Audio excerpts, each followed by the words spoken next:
Hello friend, કેમ છો? મજામાં? તમે મજામાં જ છો? તો આજે આપણે એક વેકેન્સીની વાત કરવા જઈ રહ્યા છીએ. તો ફિઝિકલ રિસર્ચ રિક્વાયરમેન્ટ અમદાવાદથી એક વેકેન્સી બહાર પડેલી છે ગવર્મેન્ટની. તો એમાં ટોટલ 17 વેકેન્સી આપવામાં આવેલી છે ટેકનિકલ અસિસ્ટન્ટ અને ટેકનિકલ ગ્રુપ બીમાં. તો એમાં 17 વેકેન્સી છે. તો તમે ડિપ્લોમા કરેલું હોય તો પણ ફોર્મ ભરી શકો છો, અને આઈટીઆઈ કરેલું હોય 10+ વિથ આઈટીઆઈ તો પણ તમે એપ્લાય કરી શકો છો. એની સંપૂર્ણ માહિતી મારા વિડીયોમાં તમે આખો વિડીયો તમે જોશો તો તમને સમજાઈ જશે. તમે મારી ચેનલ પર નવો હોય તો લાઈક, કોમેન્ટ એન્ડ સબસ્ક્રાઈબ કરજો. તો ચાલો આપણે જઈએ ઓફિશિયલ નોટિફિકેશનથી સમજીએ. મિત્રો, તો આ છે ઓફિશિયલ નોટિફિકેશન. ભૌતિક અનુસંધાન પ્રયોગશાળા, ભારત સરકાર, અંતરિક્ષ વિભાગ, unit. Recruitment of technical assistant and technical B. આની પોસ્ટ આવેલી છે આખી. તો આ છે આખી ગુજરાત રાજ્ય અમદાવાદની અંદર આખી પોસ્ટ બહાર પડેલી છે. તો આપણે પોસ્ટ વિશે વાત કરીએ તો ટેકનિકલ આસિસ્ટન્ટ લેવલની પોસ્ટ આપવામાં આવેલી છે, જે 10 પોસ્ટ છે. એ નીચે મુજબ તમે જોઈ શકો છો. 2, 4, 6, 3, 9 ને 10 ટોટલ એની અંદર 10 પોસ્ટ છે. અને લેવલ 7 અને 44,700 તમારો પગાર ને 1,42,000 રૂપિયા સુધીનો પગાર છે. એમાં સિવિલિયનની છે. માન્ય પ્રાપ્ત રાજ્ય બોર્ડ કે સિવિલ એન્જિનિયર પ્રથમ શ્રેણી diploma first class diploma in civil engineer from of recognisation board. એટલે તમે ડિપ્લોમા કરેલું હોવું જોઈએ. ઓબીસીમાં એક વેકેન્સી છે અને એસટીમાં એક વેકેન્સી છે. ટોટલ મેકેનિકલની અંદર વેકેન્સી આપવામાં આવેલી છે. તો જનરલની એક છે, એસટીની એક, અને એમાં પણ એન્જિનિયરિંગ કરેલું હોવું જોઈએ ડિપ્લોમા. તમે ડિપ્લોમા મેકેનિકલની અંદર. પછી ઇલેક્ટ્રિકની અંદર 2 વેકેન્સી આપવામાં આવેલી છે. જનરલની અંદર એક, માન્ય પ્રાપ્ત રાજ્ય ઇલેક્ટ્રિકલ. આ ડિપ્લોમાની અંદર તમે ઇલેક્ટ્રિક કરેલું હોવું જોઈએ. પછી કોમ્પ્યુટર છે. કોમ્પ્યુટરની અંદર તમે 3 વેકેન્સી આપવામાં આવેલી છે. જનરલની અંદર એક, ઓબીસી એક અને એસીમાં એક. એમાં પણ ડિપ્લોમાની અંદર તમે સાયન્સ કે આઈટી રિક્વિઝેશન બોર્ડ તમે કમ્પ્લીટ હોવું જોઈએ. હવે ઇલેક્ટ્રોનિક્સ છે. એમાં પણ તમે એન્જિનિયરિંગની અંદર ઇલેક્ટ્રોનિક્સ એન્જિનિયરની અંદર તમે ડિપ્લોમા કરેલું હોવું જોઈએ. એની ખાસ નોંધ લેવી. હવે આપણે વાત કરીએ ટેકનિકલ બી લેવલ, જે 21,700 એમાં પગાર રહેશે 69,100 સુધી. એમાં તમે આઈટીઆઈ 10 પાસ પ્લસ આઈટીઆઈ, તો ફિટરનો કોર્સ કરેલો હોવો જોઈએ. તો એમાં એક વેકેન્સી આપવામાં આવેલી છે ફિટરમાં. આ એક વેકેન્સી છે. એમાં એસટીમાં એક છે. એમાં મેટ્રિક એટલે 10 પાસ અને પ્લસ તમે આઈટીઆઈ કરેલું હોવું જોઈએ. આઈટીઆઈ એમાં એનટીસી, એનએસસી, ફિટર, એનસીવીટી અને 10 પાસ તમે હોવા જોઈએ. પછી ટર્નરની અંદર 2 વેકેન્સી આપવામાં આવેલી છે, જે જનરલની અંદર એક છે, ઓબીસીમાં એક છે. એમાં પણ તમે સેમ જ છે કે ટર્નરમાં આઈટીઆઈ કરેલું હોવું જોઈએ, એનસીવીટી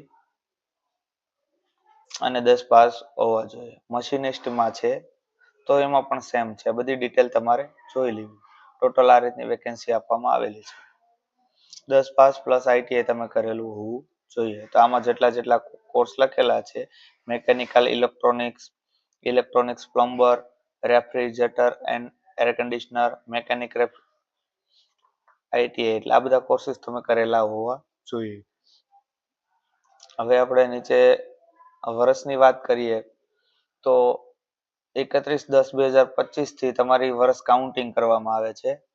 અને એમાં તમારે 18 થી 35 વર્ષ તમારી ઉંમર હોવી જોઈએ.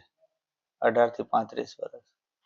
બાકી અલગ તમને જે તે એજ ક્રાઇટેરિયા તમને મળવા પાત્ર હોય એની જે મુજબ છે. ઓબીસીમાં હોય તો 3 વર્ષ તમને એક્સ્ટ્રા મળે, એટલે 38 વર્ષ. આજે ઓબીસી માટેના લખેલા છે 38 વર્ષ, ઓબીસી નોન ક્રિમિનલ. બાકી એસસી એસટી માં આવતા હો તો તમે 40 વર્ષ સુધી તમે ફોર્મ ભરી શકો છો. એસસી એસટી ને 5 વર્ષની અલગથી એજ ક્રાઇટેરિયા મળવા પાત્ર હોય છે, નીચે મુજબ છે. બાકી નીચે આપણે વાત કરીએ પગાર લેવલની, તો ટેકનિકલમાં જે છે 44,900 પગાર રહેશે 1,42,000 સુધી, અને ટેકનિકલ બી લેવલમાં વાત કરીએ તો 21,700 થી 69,100 રૂપિયા સુધીનો તમારો પગાર રહેશે. બાકી અલગ તમને ભથ્થા મળવા પાત્ર હોય એ અલગથી તમને મળવા પાત્ર રહેશે. હવે એપ્લિકેશન ફી ની વાત કરીએ. એપ્લિકેશન ફી કેટલી છે?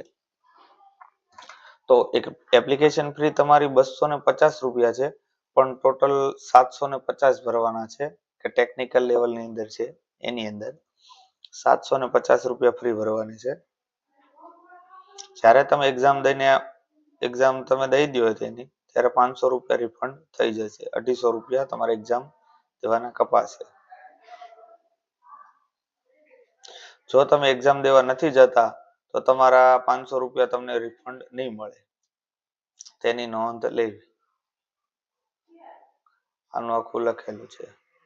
હવે ટેકનિકલ બી લેવલની વાત કરીએ તો 100 રૂપિયા એક્ઝામ ફ્રી છે, અને ટોટલ 500 રૂપિયા તમારે પે આઉટ કરવાના છે. જ્યારે તમે એક્ઝામ દઈ દો, એક્ઝામ દીધા 400 રૂપિયા રિફંડ મળી જાય છે. તમે એક્ઝામ દેવા નહીં જાઓ તો તમે 400 રૂપિયા રિફંડ મળવા પાત્ર નથી. રિફંડેબલ 400 રૂપિયા લખ્યા છે અહીંયા નીચે મુજબ. એક્ઝામ દેવા નથી જતા તો તમને રિફંડ નહીં મળે, તેની નોંધ લેવી. હવે એપ્લાય ડેટની વાત કરીએ તો કેટલી તારીખ છે એપ્લાય કરવા માટેની? તો 4 ઓક્ટોબર થી ફોર્મ ભરવાના શરૂ થઈ ગયેલા છે, તો 31 ઓક્ટોબર સુધી તમે ફોર્મ ભરી શકો છો, રાતના 12 વાગ્યા સુધી. ત્યાં લગી એપ્લિકેશન શરૂ રહેશે. એવું છે. ફી ભરવા માટેની પણ અહીંયા ડેટ આપી દીધેલી છે કે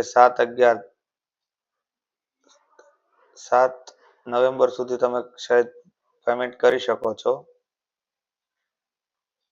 ચલણ મોડથી કરવું હોય તો. બાકી ઓનલાઈન મોડથી તો 31/10 સુધી જ થશે. ચલણ મોડથી કરવાનું થાય તો 7/11 સુધી તમે પેમેન્ટ કરી શકો છો. આથી બેઝિક ઇન્ફોર્મેશન. અને એક્ઝામ આની થશે અમદાવાદ ગુજરાત, આબુ રોડ રાજસ્થાન, ઉદયપુર રાજસ્થાન, આબુ રોડ રાજસ્થાન ઓર ઉદયપુર રાજસ્થાન, આટલી જગ્યાએ એક્ઝામ એની લેવાશે, તો તેની ખાસ નોંધ તમારે લેવાની રહેશે. તો મિત્રો, તમને વિડીયો ગમે તો લાઈક, કોમેન્ટ અને સબસ્ક્રાઇબ કરજો. અને જે મિત્રો ડિપ્લોમા કરેલું છે અને આઈટીઆઈ છે તેને આની અંદર ફોર્મ ભરી દેવા વિનંતી. જે તેની વેબસાઇટ પણ આપવામાં આવેલી છે, ફોર્મ ક્યાંથી ભરવું. આ તમે પીડીએફ મારા ટેલિગ્રામ લિંકમાં નાખી દઈશ, ત્યાંથી તમે ટેલિગ્રામ, મારી લિંક તમને ટેલિગ્રામની ન જડે તો તમે ખાલી સિમ્પલી MK Job 7021 ટેલિગ્રામમાં સર્ચ કરજો, એટલે મારી ટેલિગ્રામ લિંક તમને મળી જશે. હાઉ ટુ અપ્લાય અહીંથી તમે ક્લિક કરીને ત્યાં વેબસાઇટ ઓપન થઈ જશે, PRL રિક્રુટમેન્ટ. આ તેની વેબસાઇટ છે, અહીંથી તમે